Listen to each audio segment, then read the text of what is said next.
আসসালামু আলাইকুম। আমি তাওহিদ। আজ আমি আপনাদের নিয়ে যাচ্ছি এক অসাধারণ ভ্রমণে, ঢাকা থেকে নেপাল। পাহাড়, মেঘ আর অ্যাডভেঞ্চারের এক দারুণ যাত্রা শুরু হচ্ছে এখান থেকেই। ঢাকা থেকে সকালের ফ্লাইটে রওনা হলাম কাঠমান্ডুর পথে। আকাশের মধ্যে দিয়ে উড়ে যাওয়ার সময় নিচে দেখা যাচ্ছিল সবুজে মুড়ানো পাহাড় আর আঁকাবাঁকা নদী। মনে হচ্ছিল যেন স্বপ্নের মধ্যে দিয়ে যাচ্ছি।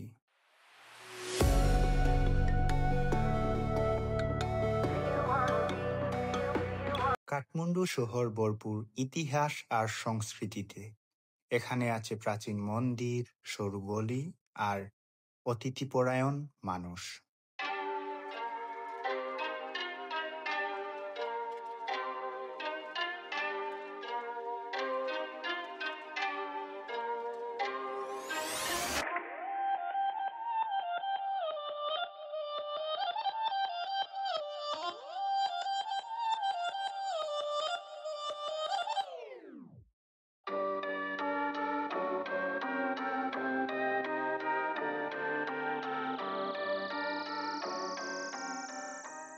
বিকেলটা থামেলের অলিতে গলিতে কাটিয়ে চলে যাই পুখারার উদ্দেশ্যে।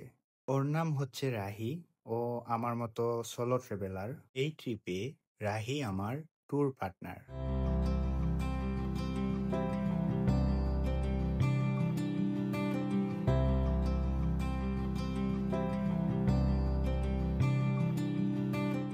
ভোরের আলো ফুটতেই আমি এসে দাঁড়ালাম সারাংকুটের চূড়ায়।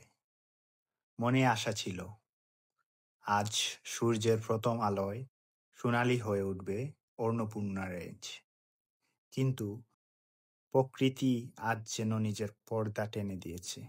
চারপাশ ঢেকে আছে ঘন সাদা মেঘে। পাহাড়, আকাশ সব যেন হারিয়ে গেছে এক অনন্ত সাদা ক্যানভাসে।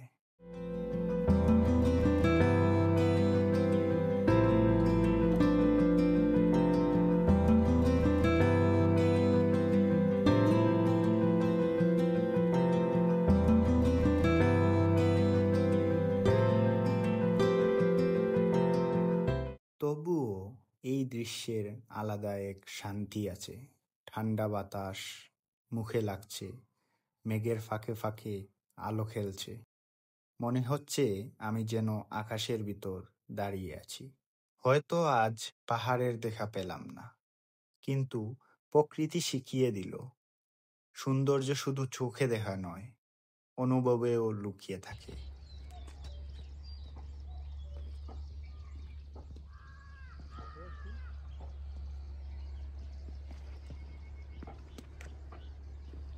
জাস্ট ভিউটা দেখো।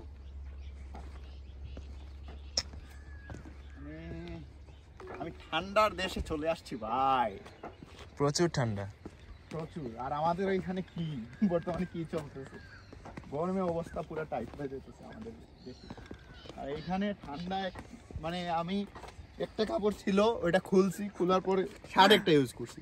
শার্ট ইউজ করার পর ঠান্ডা আরো বেশি বাইরে গেছে। তারপর আবার একটা টি শার্ট ইউজ করছি, তাও লম্বা হাতে, তারপরও ঠান্ডা লাগতেছে।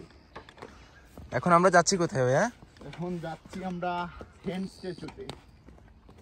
20 থেকে 25 মিনিটের ট্রেক। শুধু নামবো আর কি, আপের কোনো ইয়ে নাই, শুধু নামবো। এন্ড হোপফুলি 30 মিনিটসের ভিতরে আমরা পৌঁছে যাব।